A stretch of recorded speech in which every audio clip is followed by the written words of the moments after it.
each day. Where there's a will, there's a way. The views and opinions expressed on Trudging Together are solely those of the host, co-host, and our guests.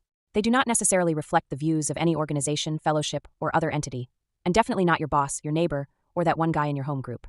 The content of this program is not intended to replace medical, psychological, or professional advice.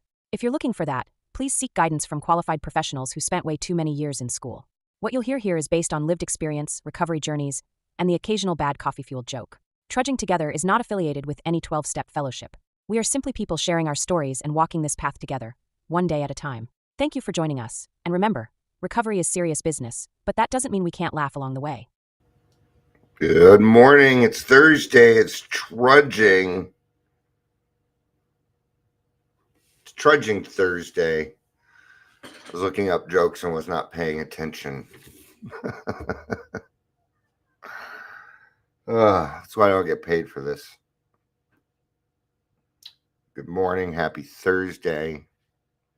Hope your day is going well. 3 of my 4 cats are in here. They have like a quarter bowl of food and they think that they're starving. They think the world is ending. That the supply of food is going to run out. Kind of reminds me of Americans when we run out of toilet paper. They kind of act the same way.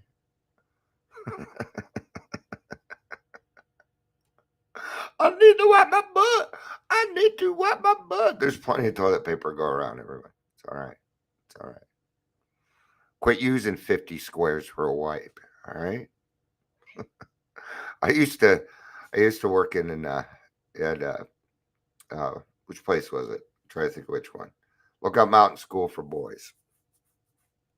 I was a counselor there, and these were juveniles that had done some serious crimes. They were in for a good portion of their lives. Several of them were, not all of them, more serious crimes. Well, it kind of ranged from, burglary to murder. And if they wanted to go to the bathroom, they need to come and ask for toilet paper. And they only got a certain amount of squares, man. So feel fortunate that you don't have to worry about your squares while wiping your butt. All right. Oh, you're waiting on the link for your virtual doctor appointment. It's supposed to be at 11. See, I do this stuff at 11 because it's your lunch break, and you keep booking. I hope everything's okay. Tell Doc I said hi.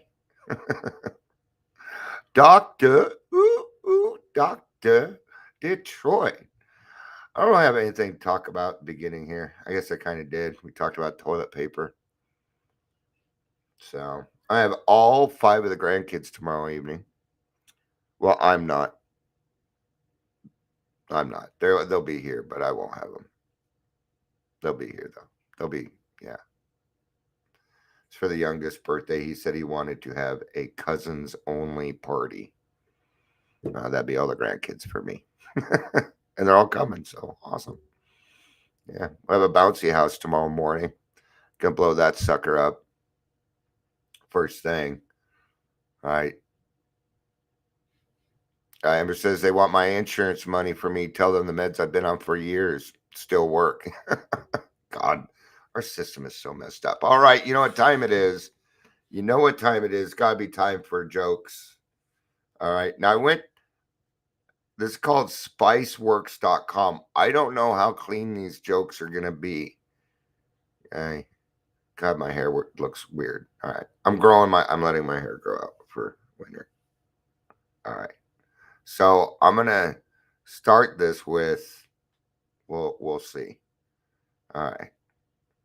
How many South Americans does it take to change a light bulb? 1 Brazilian. 1 Brazilian. Oh, here's one. Why did Ziff Davis lay? I don't even know who Ziff David is. All right. These are just from people. All right. Do you know how you can tell something is a dad joke?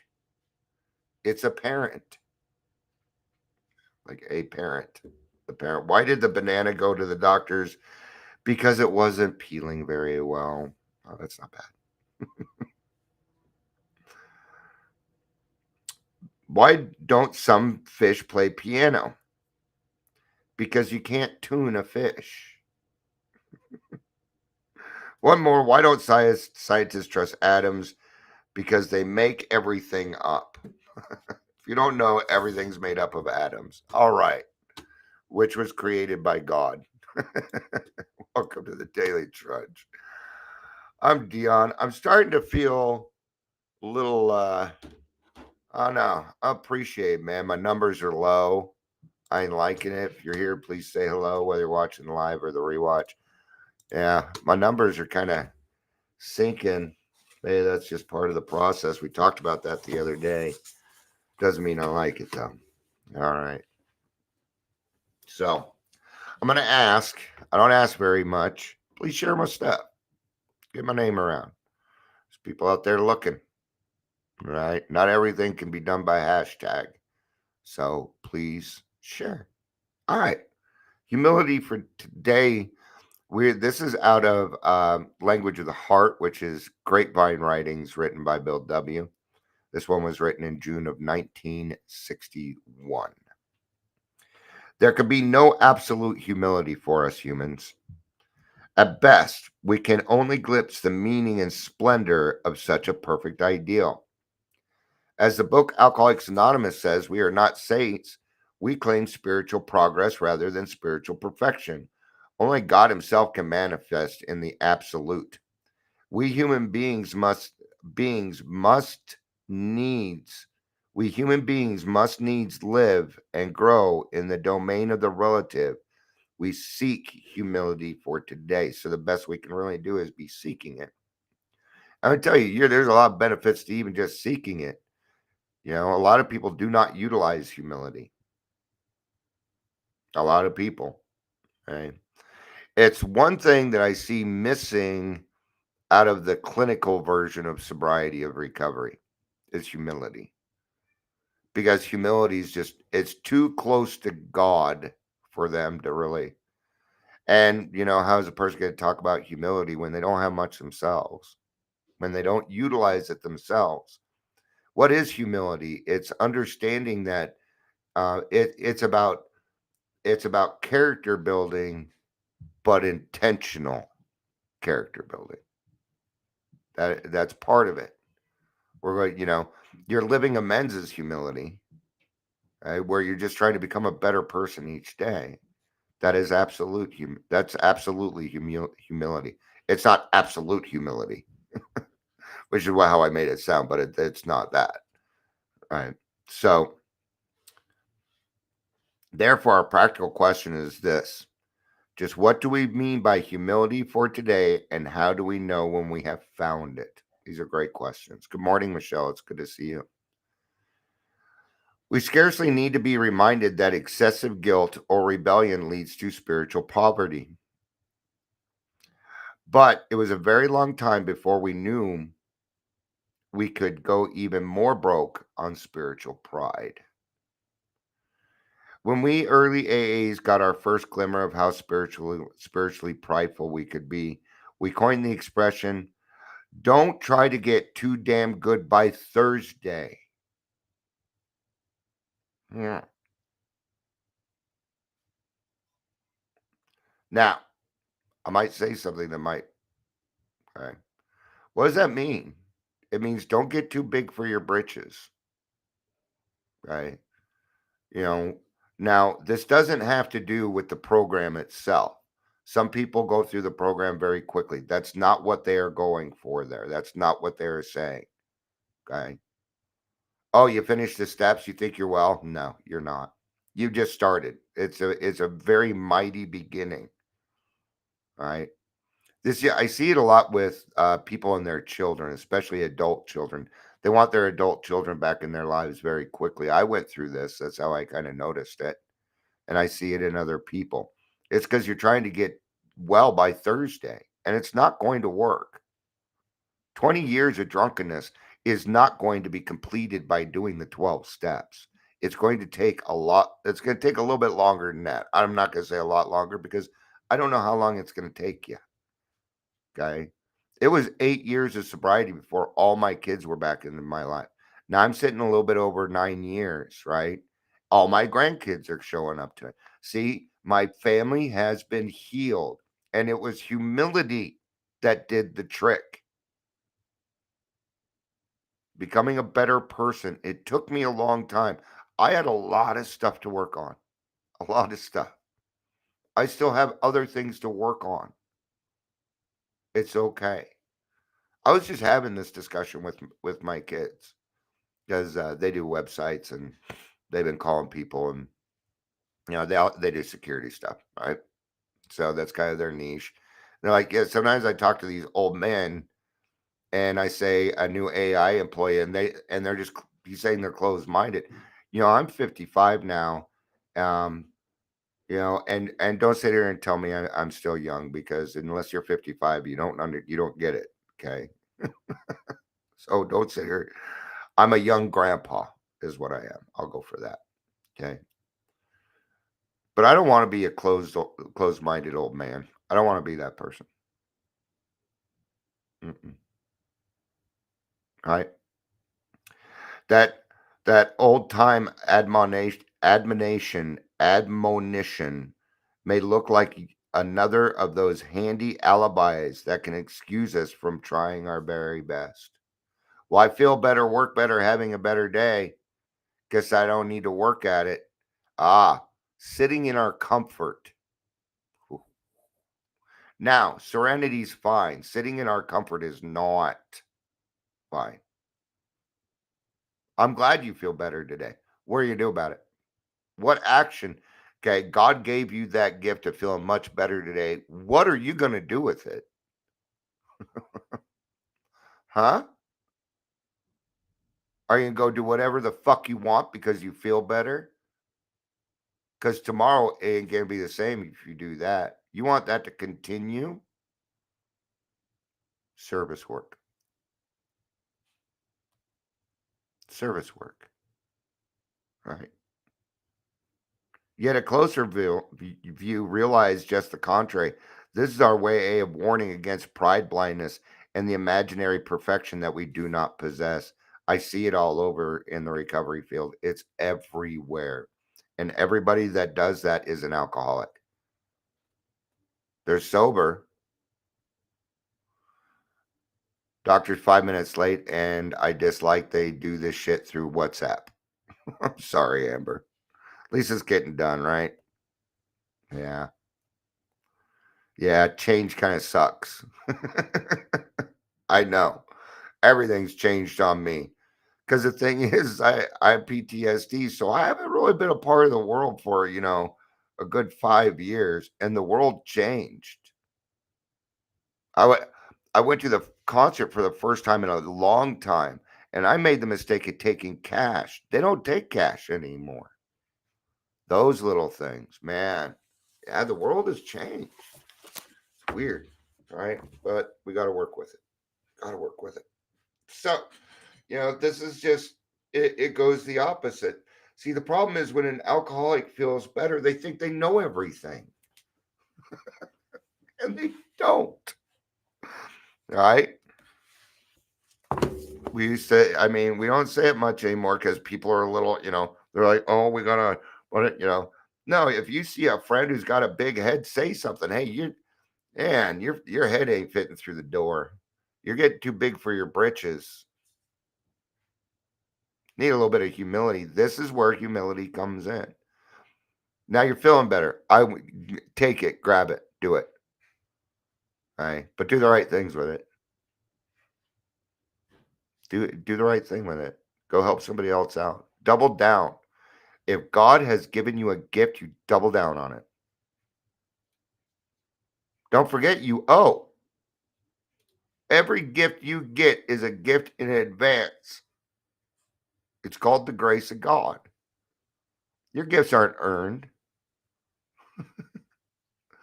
It's kind of like your birthday. What did you do to earn your birthday? Nothing. You were born. Your mother did all the work. Okay? But yet every year you get that free day. It's your birthday. You ain't do nothing. It's kind of the same thing, right? Now that we no longer patronize bars and bordellos, when was the last time you went to a bordello? And now that we bring home the paychecks, now that we are very so active in AA, and now that people congratulate us on these signs of progress, well, we naturally proceed to congratulate ourselves. Aha. This is this is where things change from claiming spiritual progress to breaking your arm while patting yourself on the back. Yeah. 2 pats. Good job. That's it. Now move on. Do not ride that high on that. Don't do it. Okay. Or what'll happen is the next day will come. You will still ride that high. And now what are you doing? You're resting on your laurels. You're sitting in your comfort again. All right. So, yet we may not be within hailing distance of humility. This can happen in the first 30 days. And I'm sorry, but humility doesn't quite happen in the first 30 days. It takes a while. It took me a while. Not many people I see humility. And if they do it, it's usually just because they're nice people. You know, it's not humility. It's just that they're meek and kind of shy. Right. It's our actions that are going to kind of show things. So it says, meaning well, yet doing badly. How often have I said or thought, I am right and you are wrong? My plan is correct and yours is faulty. Thank God your sins are not my sins. You are hurting AA and I'm going to stop you cold. I have God's guidance, so he is on my side, and so on indefinitely. It is so easy to slip into this. All right. Shell says, I must always remember there's more to do. So being comfortable is a warning sign. So, Dion, are you saying I should always be uncomfortable? Yes, I am saying that. Don't forget serenity. Don't forget peace. Don't forget balance. Don't forget that God gave you the gift to match calamity with serenity, and you do that with humility. So, yes. Am I uncomfortable in my program right now? Yes, I am. And you know what I'm doing? I'm growing because of it. This is delayed gratification. It's okay. You know what? I'm uncomfortable in my sobriety and I'm okay. And I'm all right. Yes. There we are. Now we're making progress. That's progress. Okay. So I know this. I have said these things right here. Everything that they just said, I have said. Yeah, that would have been like about 5 years ago. All right. Yeah, I'm not afraid to admit that. What do we call these? We call these intrusive thoughts. I get intrusive thoughts, not like I used to, but I still do.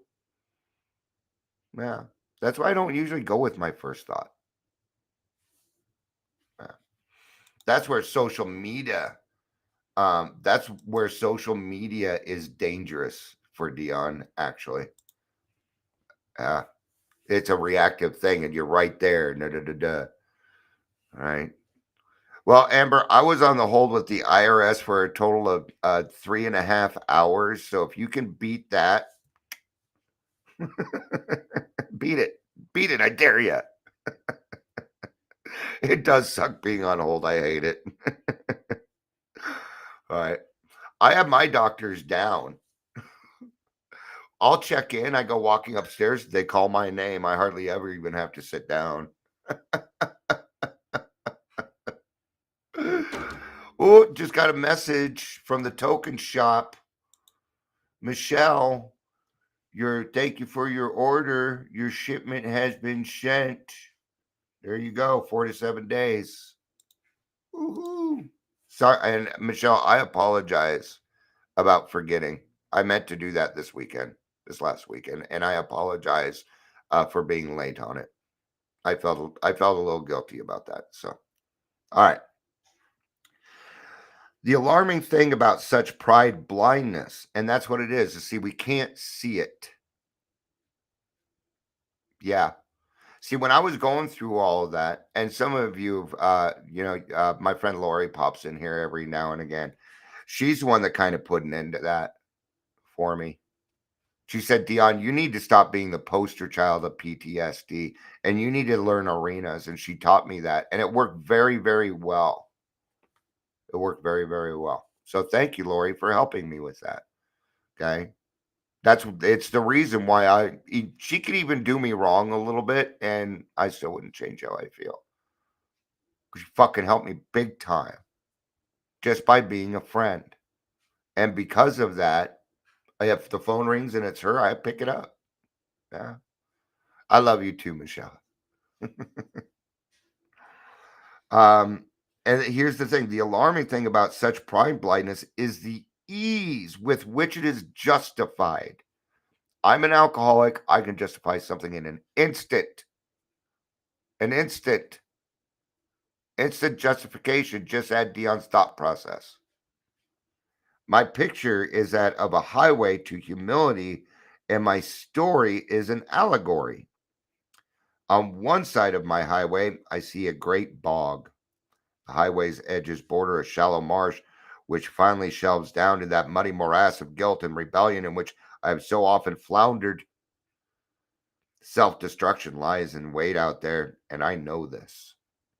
Yeah, we know it.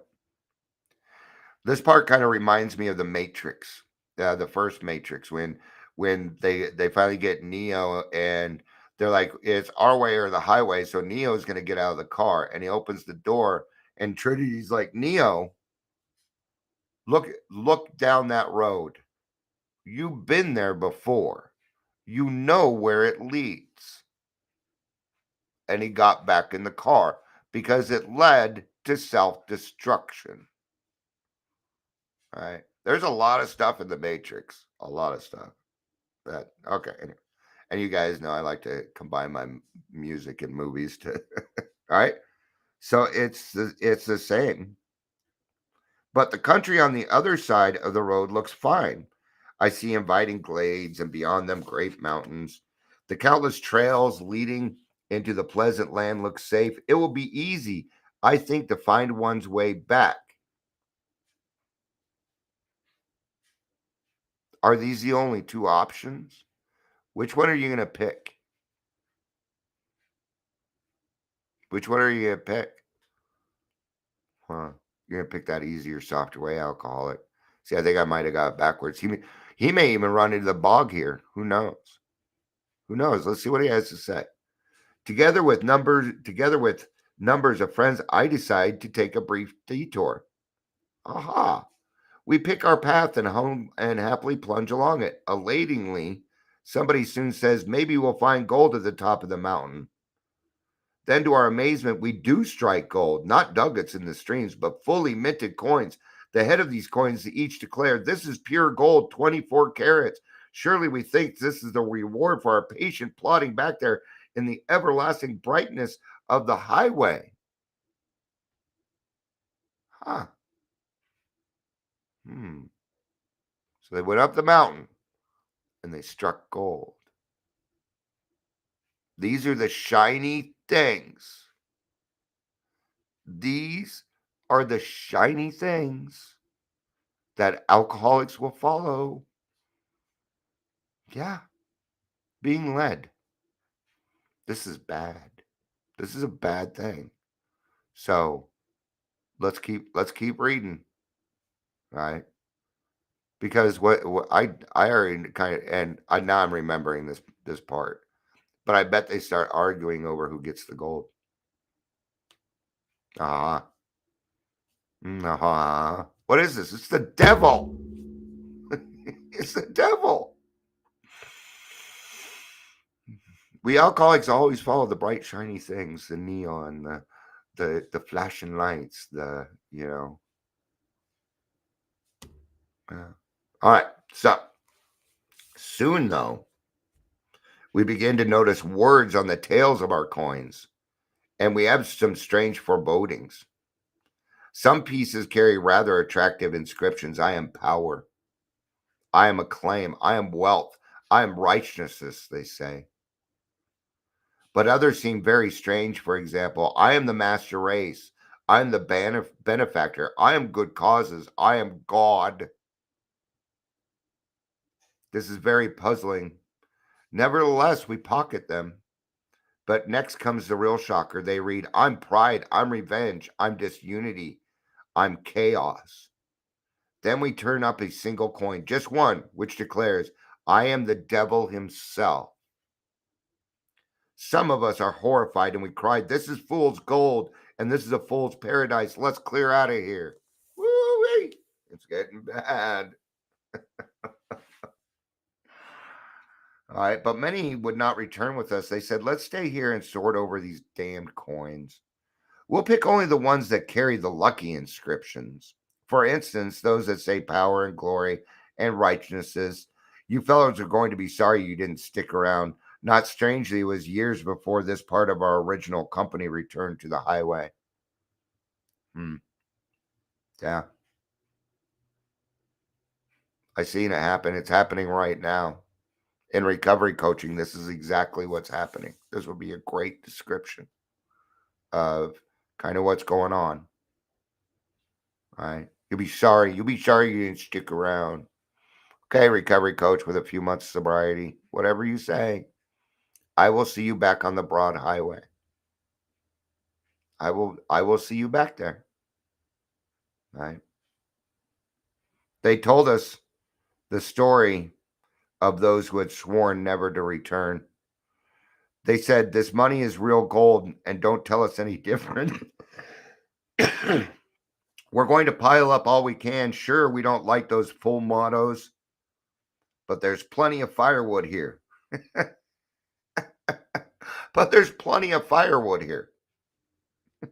We'll just melt all this stuff down into good solid gold bricks. Yeah, I'm sorry, but just a regular fire with firewood isn't going to be enough to melt down gold. Okay. Sorry. Anyway, then our late rivals added, this is how the gold of pride claimed our brothers. They were already quarreling over their bricks when we left. Some were hurt and a few were dying. They had begun to destroy each other. And that's the part that's going on now. I'm going to give you a little story. All right. It's about 4 years ago, 5 years ago, 6. I don't know. In that range, between 4 and 6 years. All right. So, recovery coaches in Colorado were allowed to start taking insurance. And when it happened, I'm like, this is the worst idea ever. We should be paid. We should be paid as we go. Success. This is going to cut out success rate, a lot of things. Okay. Now, there's different kinds of insurance, right? Medicaid for 1 hour pays $18. It's crap. It's crap. It's, and it might even be lower now. All right. But the self-pay pays like $200. See the difference? Like Aetna or Blue Cross, Blue Shield, right? So what happened? All these recovery coaches, it started to divide, right? Douglas County is our rich county, right? And I was told this too. And I was doing nothing. Because I'm like, I'm not going to take insurance. I'm like, no, hands off that bullshit. And I was told, Dion, you need to stay the fuck out of Douglas County. Because it's self-pay. And the division started. And that's how it is. Now all the cool people have all the, the big spots, the self-pay. Look at us, charging thousands and thousands of dollars because they can get away with it. There we are. There's our gold bricks. It's not any different. And it started fights. It created division. Now our whole recovery community is divided into like 3 or 4 different factions. It's like a really bad drama show. All right. It's hard to watch. And none of them will listen to you either. Because they're back here saying this. They're back here to saying, I am right. You are wrong. My plan is correct. Yours is faulty. Right? I have God's guidance. So he is on my, these are the things that they are still saying. Now I said them too, but I came to an agreement that I was wrong. I was wrong. And then they boot me out, and I'm over here thinking I'm going to miss out on something. Guess what? I didn't miss out on anything, friends. I didn't miss out on anything. All right?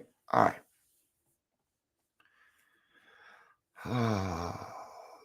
The symbolic picture graphically tells me that I may attain humility for today only to the extent that I'm able to avoid the bog of guilt and rebellion and that fair but deceiving land which is strewn with coin of pride.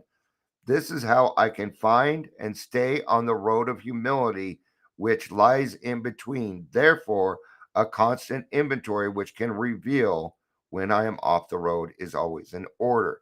Are you catching it? See, he only talked about two options, but there was a third option the whole time. The broad highway of humility. Don't get off the highway. Remember earlier, I was talking about my friend who made sure I stayed in my arena. That's what this is. I would get out of my lane. Get back in your lane. You don't need to, there's plenty to do on the broad highway. You don't need to go climbing the mountain. You don't need to go into the guilt. All right? Okay?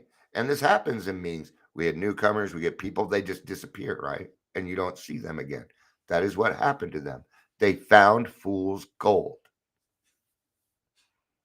And I will tell you right now, it's the devil.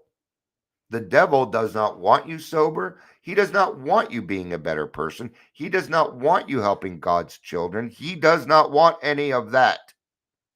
He wants your soul. He wants pure destruction. He wants pain. He wants suffering. And if he needs to do it by making you rich, he will. Because money doesn't mean anything in the grand scheme of it all. And I'm not going to be fooled. Right? Of course, our first attempts at such inventories are apt to prove unrealistic. I used to be a champ at unrealistic unrealistic self-appraisal. I wanted only to look at the part of my life which seemed good, that I would greatly exaggerate whatever virtues I suppose I had attained. Next, I would congratulate myself on the grand job I was doing, so my unconscious self-deception never failed to turn my few good assets into serious liabilities. All right. So we even take our good assets and we turn them into liabilities because of our selfishness, because we think we're right, because we don't take direction. Rebellion dogs at every turn. This astonishing process was always a pleasant one. Naturally, this generated a terrible hankering for still more accomplishments and still more approval. I was falling straight back into the patterns of my drinking days.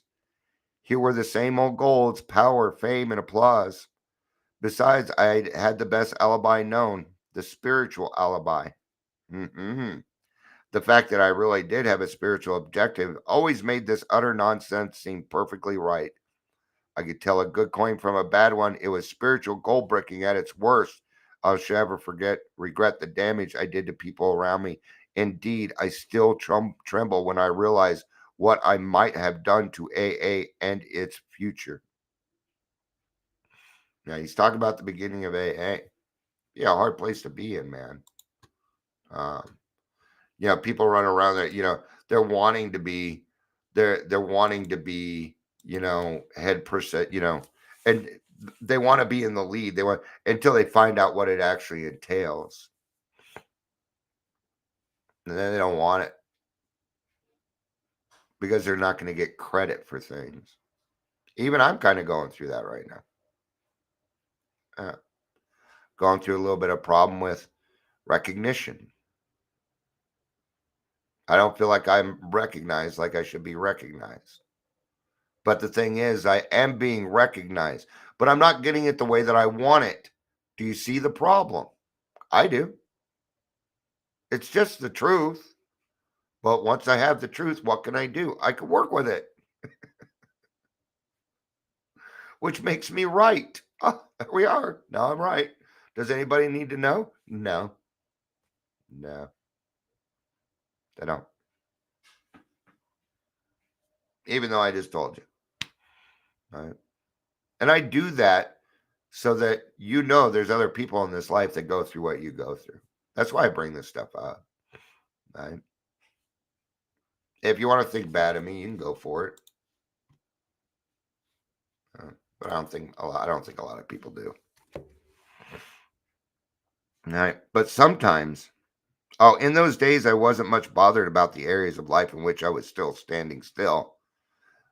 There was always the alibi after all. I said to myself, I'm far too busy with more important matters. That was near perfect prescription for comfort and complacency. I'm going to start to wrap this up because we're about, I'd say, 70% through, but I'm only going to do another paragraph or two. But sometimes I would simply have to look at certain situations where on the face of them I was doing very badly. Right away, a rousing rebellion would set in. Then the search for excuses would become frantic. These, I would exclaim, are really only a good man's fault. When that pet gadget finally broke apart, I would think, well, if those people would only treat me right, I wouldn't have to behave the way I do. Yeah. If you had my life, you'd drink too. That kind of thing, right? Next in order was this. God well knows that I do have awful compulsions. I just can't get over this one. So he will have to release me. At last time came when I would shout, this I positively will not do. I won't even try. Of course, my conflicts went on right on mounting because I was simply loaded with excuses and refusals. All right, I'm going to go to the end of this.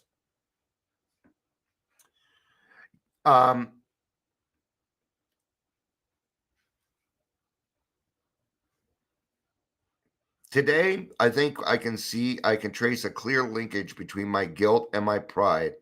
Both of them were certainly attention getters. In pride, I could say, look at me, I am wonderful. In guilt, I would moan, I'm awful. Therefore, guilt is really reverse side of the coin of pride. Guilt aims at self-destruction and pride aims at the destruction of others. But either way, we're seeking attention. You ever hear the saying, bad attention is better than no attention? And that's what this is. Look how high I can jump. Look at me. Look at me. No, look over here. Look at me. Now, what is it? It's likes and loves and comments. It's what I'm getting caught up in too. See, that is pride in reverse. It's pride in reverse. This is why I say humility for today as that safe and secure stance midway between these violent extremes. It is a quiet place where I can keep enough perspective and enough balance to take my next small step up the clearly marked road that points towards eternal values. Yeah. So just small steps forward. And that is literally your living amends. So, all right. Thank you, everybody, for being here. I appreciate it. I love you. You know I do. Peace out and have a day.